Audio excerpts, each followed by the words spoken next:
আসসালামু আলাইকুম। BD locker থেকে আমি নাজমুল হক বলছি। কাস্টমার বাকিতে মোবাইল কিনে টাকা পরিশোধ করবে না, বিডি লকার থাকতে এটা একেবারেই অসম্ভব। তো আমি আজকে একটি ফিচার্স আপনাদেরকে ধারণা দিচ্ছি।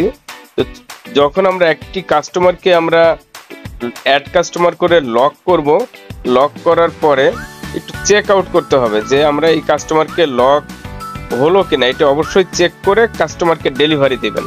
তো চলুন প্রথম আমরা এই কাস্টমারের আইডিতে ঢুকি।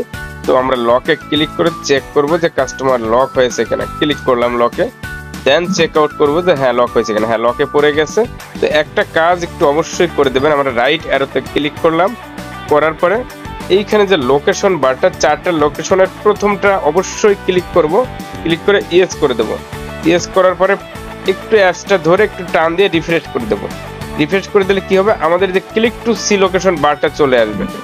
দেখেন এখানে ক্লিক টু সি লোকেশন বারটা চলে আসলো, আর এখানে লাইভ লোকেশন তাকে ক্লিক করা মাত্রই আমরা দেখতে পারবো। আর এটা করলে সুবিধা কি হবে, এইখানে যতগুলো ফিচার্স আছে প্রত্যেকটা ফিচার্স আমার তখন অ্যাপ্রোপ্রিয়েট কমান্ডেই কাজ করবে। অবশ্যই আমরা কাস্টমারের ডিভাইস সেট আপ করার পরে এই লোকেশন, প্রথম লোকেশনটা ইয়েস করে আর লক আনলক চেক করেই ডেলিভারি দেবো। এই দুইটা কাজ একটু করে ডেলিভারি দেবো, ঠিক আছে? এরপরেও যদি কেউ কিছু না বুঝতে পারেন তো আমাকে একটু কল দিবেন কাইন্ডলি। আসসালামু আলাইকুম ওয়া রাহমাতুল্লাহ।